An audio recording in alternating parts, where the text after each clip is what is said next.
Hello and welcome back everybody to F123 My Team Career Mode. This is episode number 7 of season 2 as we are ready to take on the Singapore Grand Prix. I've been away for a while, 2-week break as I said on my Instagram, follow me over there. I'll put it up on the top right corner for you to look me up. Straight into qualifying. I don't know. Really, I've been out of practice. I feel like I've lost my ability to commentate on things. But I'll try my best, as this is my first video back in a good 3 weeks. It's been 3 weeks since I left for vacation, but now I'm back a week later, and we are now recording this video as we start our first lap in Q1 at the Singapore what's it called? What's the circuit name called? It's the circuit, the street circuit. It is street season 2, and F124 coming out very soon. Decent first sector. I mean, it looked very neat, and now we're exiting the hairpin turn after the bridge to end the second sector, which also, I mean, I don't know, I can't tell if it was neat or not, but we're now going to be looking into the entirety of the third sector, removing the the left right left under the bridge from the previous times that the race has been going on in Singapore. If you know what I mean, if you know, you know what I'm saying, like. But yeah, a new tire run on this one, as I gain a huge amount of time just by starting the lap. But at the exit of turn 3, we lost a bit of time, but now we gain some of that back as we are now heading to the second DRS straight on the circuit. There's 3 DRS zones on the Singapore circuit, as we score a purple first sector, a decent personal best in our middle sector. Can we improve on that as we cross the line a bit off, as we lose control, and we end Q1 in 5th place, so a decent start to qualifying for us, as we are now in Q2 straight away on a run on a used set, just to set a benchmark for our second flying run. And maybe if you have noticed, I do sound sick, because I was sick. That's why I was putting off recording any videos in the last few days. I remember saying on one of my Instagram stories that I was gonna be posting on the 10th of August, but yeah, that got put back to the 15th, which is tomorrow from now, because of me being sick. I'm still recovering, but other than that, everything is fine. I'm doing well. Just my voice that needs to return back to normal, but a worrying time that puts us in P8, which ends up to be P15, as the rain is starting to come down, and I'm gonna try to see if I can salvage anything out of this. But it doesn't look to like it's gonna be any there's not gonna be any possibility of that being the case, as the rain is already slowing me down in the corners. I mean, I'm gaining some time, but I don't think that time gained will help, because we're gonna lose a lot more time in the middle and the final sector, as the rain is now coming down very heavily. And as you can see in the top right, we have lost we haven't lost, we're losing a lot of time as we overshoot the pit entry and we abandoned our lap. Now that puts us in P15, meaning we are knocked out of qualifying. I don't remember how many times this season, as it's been a long time between every race that I've recorded this year. But it's definitely not the first time that I haven't been able to make it into Q3. That's the thing.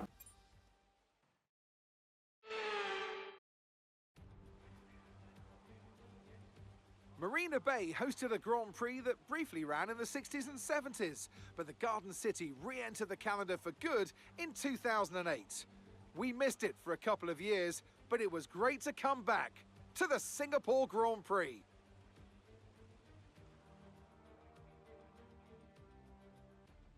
So with the race not far away from starting, here's what today's grid rundown looks like. A fantastic effort from Charles Leclerc yesterday, and it's put him on pole. And the smooth operator Carlos Sainz completes the front row.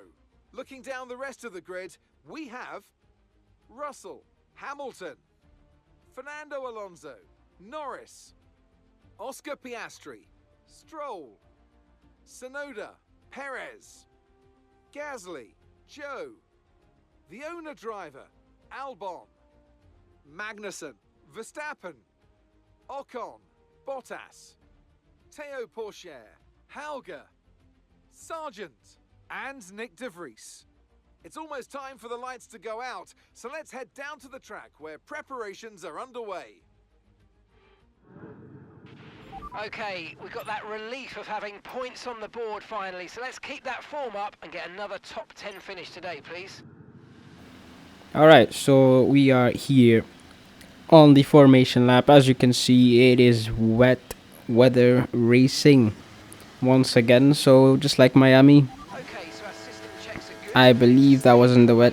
I think quali was in the wet at Miami, in Miami. But this time it's gonna be a wet race, so this is gonna be a very interesting thing for me to fight my way through. As again, historically, I'm not that amazing in the rain. A few slip ups here and there that could cost me a lot of race time, but as long as we can nail the start, we should be good for some points in this race, as we are ready to go racing in Singapore. It's 5 red lights and away we go. That start was very quick from Charles Leclerc, as he is already ahead of his teammate Carlos Sainz going into turn 1. Russell and Hamilton squabbling for position as we jostle our way up from 13th into 9th place and sit right behind our teammate, as Perez is the car behind us, as 5th is Norris, 6th Alonso, and Stroll is in 7th, and our teammate and ourselves in 8th and 9th. Tsunoda with a pretty decent qualifying, starting from 9th on the grid, as he was alongside Perez on that final top 10. No, he was on the 5th row. I don't know what I'm waffling on about. But yeah, a pretty decent start. Not gonna lie, but as you can see here, my lack of wet weather, I wouldn't say the lack of skill that I have in wet weather conditions on the F1 games is starting to show, as Tsunoda is pulling away from us, as we are now holding up the rest of the pack behind us, from Perez all the way down to Nick De Vries. Sorry, as I need to readjust myself here.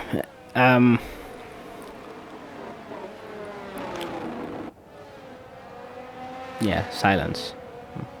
I'm out of stuff to say on the first lap.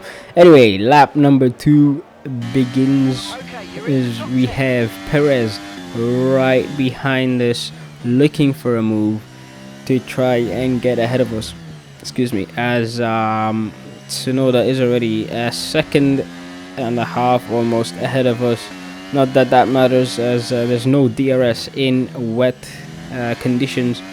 Now lap 4, we are starting to find some grip, some performance out of the car as we almost lose the back end, and we managed to control that very nicely, I would say. And as you can see on the top right, we have managed to get ourselves a purple first sector. So right now this is almost like a learning experience for me in the wet, as I managed to learn a lot driving in this in these conditions, as well as a wet. It was just like a, trying to get used to the game kind of race on F124 in the wet. So yeah, that was very, very nice as a learning experience, learning how to drive in the wet, as we are now looking to get dries on for the till the end of the race, as we were seeing that the conditions were improving and it was getting to a stage where we are at the crossover, as DRS is enabled. That means that the FIA think that it is safe enough to have some racing with the drag reduction system, and that also means that we are very close to dry conditions, as we are going to look to pit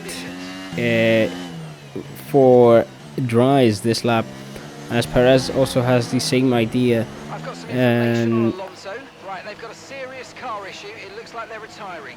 Those yellows that you probably seen on the minimap were from Alonso for some reason, as he has a mechanical issue which is going to cause him to retire from the race, as we are now putting on the medium tires for the next 12 laps, and Perez has done us in the pits, but we're not going to let that slide, as out the pits we go. We are very close behind, and don't forget DRS is enabled till the end of the race, or till the next possible chance of rain, as we perform a huge slide over there, but we obviously managed to control it, as right now we are very close behind Perez, and we have DRS to aid us down the straight, and we make a move down the inside of turn 7 if I'm not wrong, and we are now back up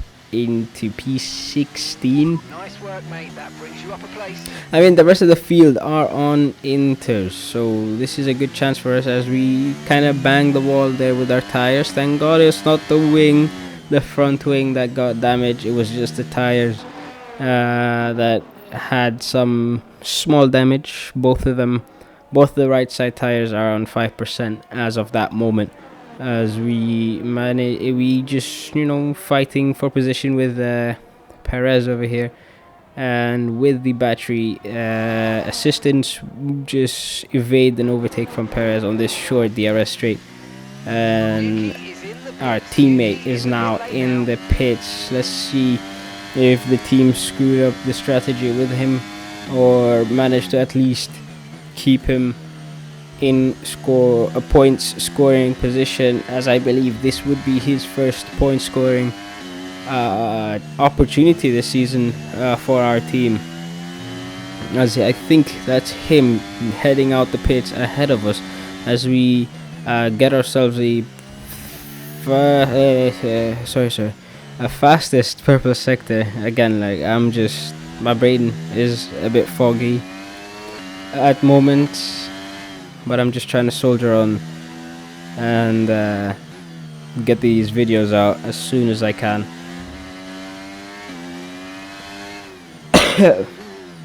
Excuse me, as we have yellows behind. Safety car. We have a Zhou Guan Yu in the wall, presumably, as I remember this bit while editing. I edited this video a while ago, but I do remember the incident, as it was a very heavy crash. As you can see over here, we are now on board with Guan Yu Zhou. As damn, yeah, man, just straight into the wall. Anyone who stayed out on Inter's genius? I don't think so, because by the time the accident happened is already lap 12. The track will be too dry for intermediate, but that's me just asking where we will be in the championship, as we managed to make up one position during all that commotion between the crossover, as we have the safety car in the lap. Yeah, we made up one position, so we're both me and Tsunoda are in 7th and 8th. So someone, I think Lance Stroll is the odd one out, who was in the top 10 and no longer in the top 10. No, Stroll's 5th. Then who was it? Piastri is in P14, so that makes a little bit of sense. But either way, safety car restart, we are gonna look to get the best restart possible, but the rest of the field seems like they reacted very well to Leclerc's restart, as we are left behind with Perez behind us and Verstappen. Now try to remember that the Red Bulls are no longer as fast as they were the previous season, and now that means they're no longer dominant. I mean, this is almost pretty accurate to what's happening in real life. Like, I'm also noticing a few things about the Red Bull, and this is now, I'm not no longer in this race. This is just a long ass safety car restart, probably like 3 laps long. Again, I remember a few things while editing this video. But it's very interesting. You should just keep your eye, on the racing and listen to what I have to say about the Red Bulls. Oh, no, Red Bull as a team. The Red Bulls, you're having now Max outdriving the car. Perez, while his qualifying at Spa was decent, the race was very mediocre. For him to finish, I think was 7th or 8th. No, I think it was 7th because of George's disqualification. But either way, it was a very mediocre race from him. Like, he was expected to fight at the front of the field, especially from where he qualified. And then we have the Mercedes, who are now one of the fastest cars, if not the fastest cars on the grid. Very interesting. And this brings me back to Red Bull. They're just now talking smack. They're trying to accuse other teams for cheating. Like, they accused Mercedes' front wing for being illegal, and it's flexing too much. And then they accused McLaren for cheating because of a hole in their brake ducts, which, as of my current knowledge, it's legal to have those holes on the brake ducts only for sensors during practice, but during race trim and qualifying, that's not allowed, which is when they covered it up during quali and the race. Like, it doesn't make sense. Like, you stopped winning, stop crying about it, bro. Just outdevelop them like you used to. But the thing is, they cannot, because Mr.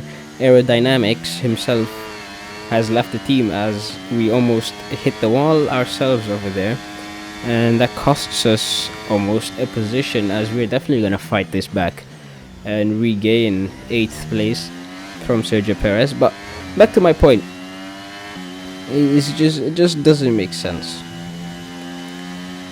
Actually, no, it does make sense. Andrew Newey announces that he's leaving the team, and then from that time, Red Bull has just gone to shit. I don't know. That's my point of view in the current 2024 season, as we are now in the summer break between Spa and Zandvoort. So yeah, I have nothing to say, if I'm being honest. But back to our race that's happening right now.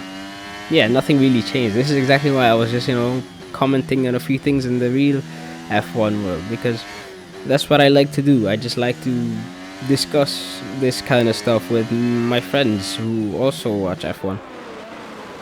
But anyway, Charles Leclerc, who was leading this race probably since the beginning of the race, has Russell and Hamilton behind. Sainz losing 3 positions from where he started, as Charles Leclerc now goes round the final corner to win the Singapore Grand Prix, with Russell and Hamilton filling the rest of the podium, as Sainz misses out and finishes 4th, and Tsunoda in 7th, probably his first point scoring position for the team. And we finish 8th, which is a decent A drive for us. Very nice. Driver of the day as well. I like that. Thank you very much, people who voted. It's never easy to make it across the finish line here in Singapore, but they've done so with some style here today to take a remarkable victory. Natalie Pinkham, how do you think they were able to set themselves apart today? I feel consistency was probably the key today. There's being quick, and then there's being quick lap after lap after lap. If you can do that, you can capitalise on other people's errors without making many of your own. And that's an approach that can push you a long way up the field.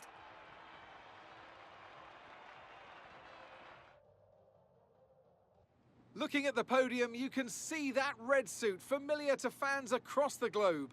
A world-class win for a world-class team. Ferrari, do it again.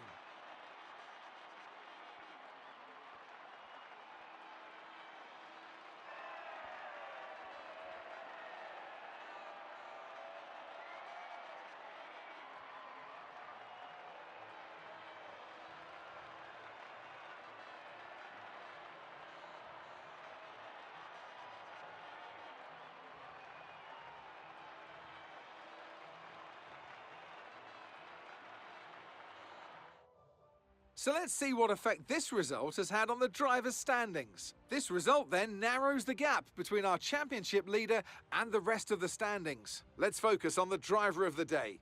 Natalie Pinkham, come on, who do you pick? Well, my driver of the day has to be Charles Leclerc. He was unstoppable out on track today, weaving through the competition with ease. It's time to see how things are shaping up in the Constructors' Championship.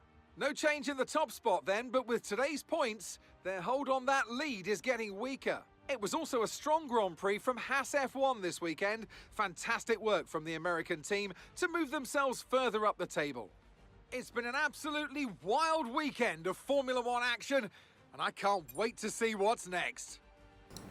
Thank you guys so much for watching this video. Please leave a like and subscribe. Don't forget to follow me on Instagram if you haven't done so already. As you can see, this is the driver and constructor standings, as I forget to display them in Brazil and maybe in the final race in Abu Dhabi. But yeah, just once again, thank you guys for watching, and have a nice day.